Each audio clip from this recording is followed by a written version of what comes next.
guys, it's Kelsey, and welcome back to another Zentangle video. We're continuing off from our last video in this series with this basic string and some basic tangles. So far we have Toff, Swirl, Sand Swirl, Cadent, Knightsbridge, Hearts Box, Dragonair, Rain Dotty, and Opus, and then this one I'm not sure what the name of it is. It's usually done where I have lines, it's usually just solid black, but I did a variation on it with these lines, and as I said in the last video, I will be shading this piece and possibly coloring it, but I won't do that to the end, and I'll make a separate video for that. So, I think maybe we'll do something pretty simple for our next section, if I could find my pen. Here it is. Real quick, I'd like to share something that I just finished. Well, I mean, it's not totally finished, but this, I recently completed this, and it for whatever reason, you can't read this. It says have a holiday, and this is fake calligraphy. It's very easy to accomplish. And when you're writing cursive, you have upstrokes and downstrokes, and so when you're faking calligraphy, you darken the downstrokes. So anywhere that's like very dark, you can see that it's darker, because if you have an actual calligraphy pen, then obviously it's going to darken the downstrokes. So I just wanted to share that real quick. I might zentangle it, I might not. I really like how it turned out. But back to the project we're working on. I was researching tangles, and I found this one called Bronx Cheer, and I thought about doing it because it looks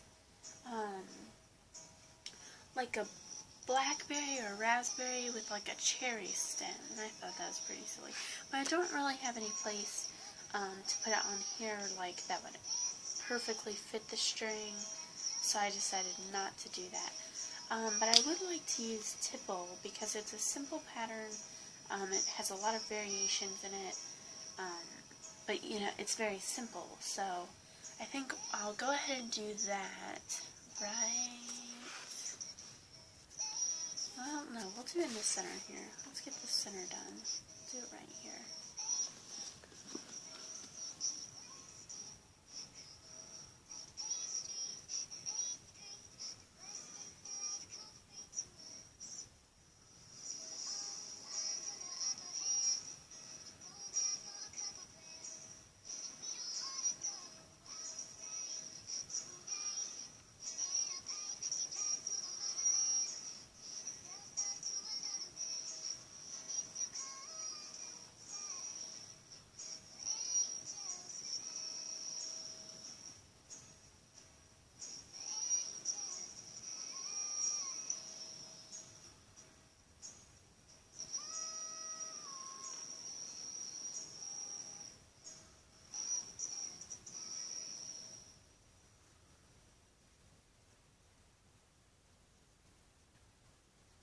So, this is basically all tipple is. It's just circles.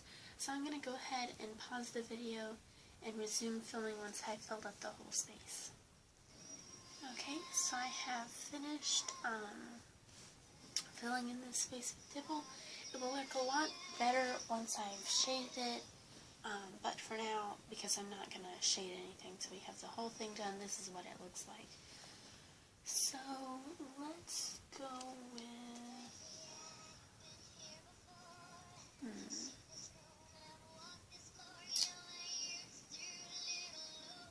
we'll do, one of these, in this tangle that I have here, this pattern that I used here is one of my own. It's a grid-based pattern. Lately I really like using stripes, so kind of just sprung from that. I also wanted to make sure that I got a good grid pattern, but I didn't want to do something like totally filling or anything like that. And that's why I created that one.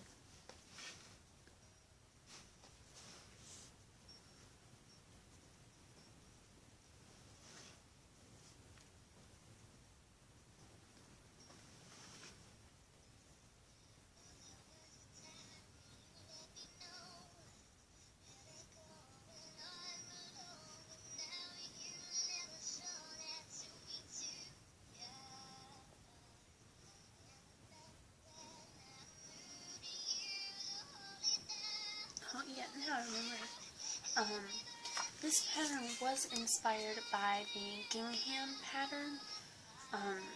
It's a very popular pattern, but I didn't want to like totally do it because I do have such a small grid here. So obviously you wouldn't have been able to really tell it was gingham. So yeah.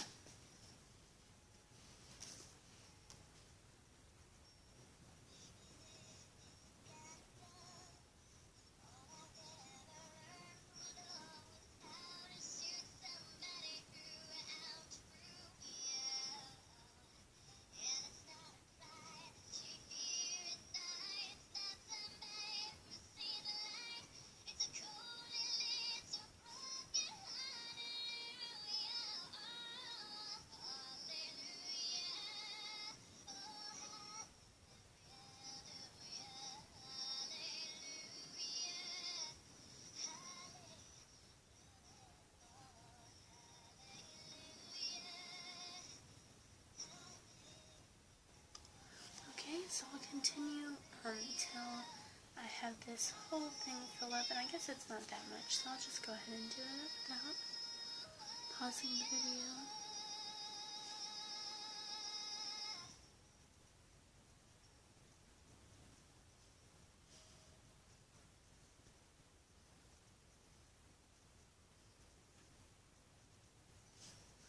Okay, and there we have it. I'm not sure what I want to call this pattern. You guys can submit names for it, or yeah, I don't know what I'm going to call it yet. So if you have any suggestions on what I should name it, I will gladly accept those.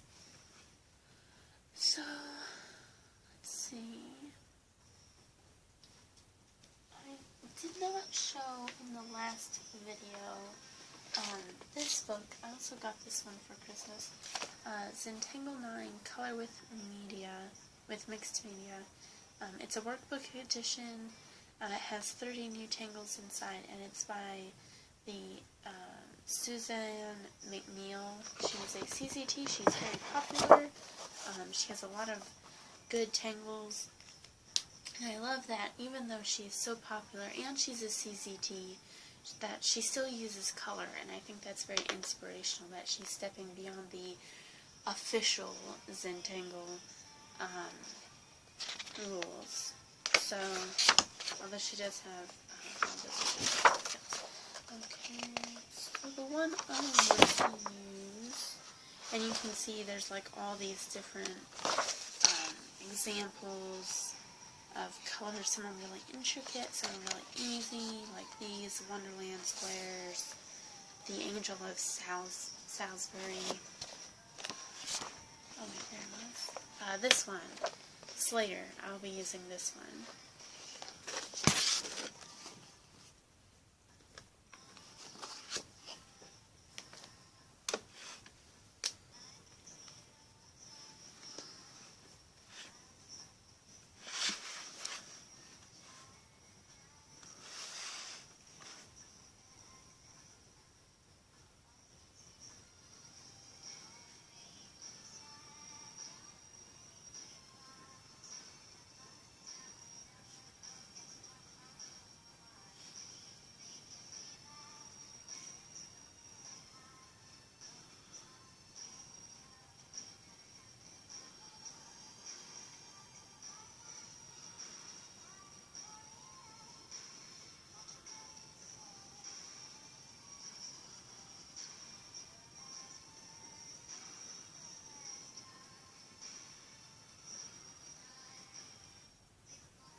So I'll just continue filling up this section of the string with this tangle, and then I will resume recording. Okay, so I filled this whole string section up with Slater, I believe is the pattern, and now I'm just going to fill the boxes and circles.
Okay, so I did a variation on it. In the book, I believe it has just all the black dots filled in, and then like some random squares filled in with stripes. I wanted to give it some weight, so I did a black fill in them. What should we do next? Fix this over here. Okay, well,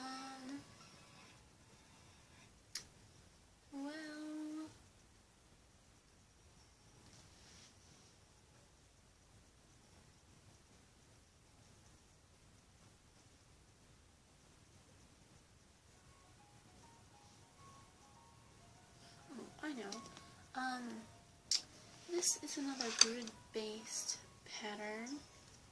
No, actually, I don't think I'll have room for that. I don't know, that's a shame.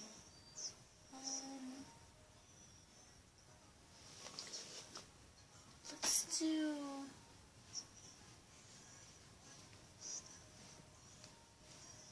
Why? Maybe?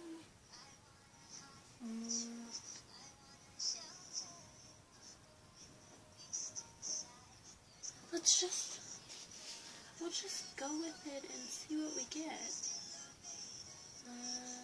Yeah. Let's just explore a little bit. So I want to do,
section. So we have 1, 2, 3, 4, 9 sections to go. Actually, yeah, 9 sections. Well,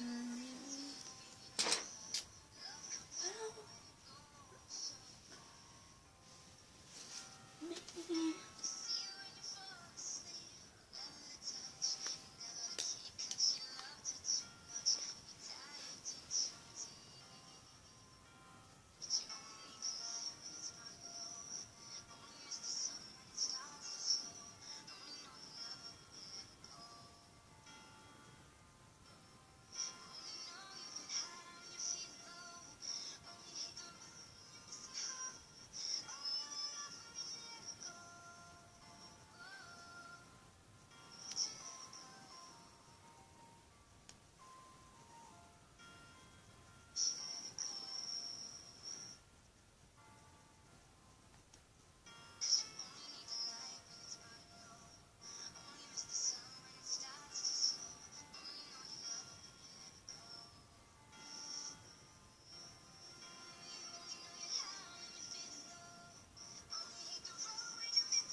that's about it for this video. I'm sorry there wasn't much talking. This is a combination of bead lines, just like some waves and some teardrops. This, just to recap, is Slater, Antidot, Tipple, my own pattern. This is a floral pattern. I can't remember what the name of it is. This down here is Curl. This is Droplets, which I believe those accidentally smeared a little bit because I used an 08 pen, and the ink was coming out really fast. And then here we have this one, and I forget what this one is called as well. So that's it for this video. We only have 4 sections left, so thank you for sticking with me through this. I hope you're enjoying this. There will probably be 2 more videos, just one to finish off the sections and then another to shade, and then I'll make a third if I do color it, which I'm not sure yet if I want to color it or not. But thank you for watching. I hope you enjoy some of my other videos, and please stick around for the last 2 videos of this series. So yeah, thank you.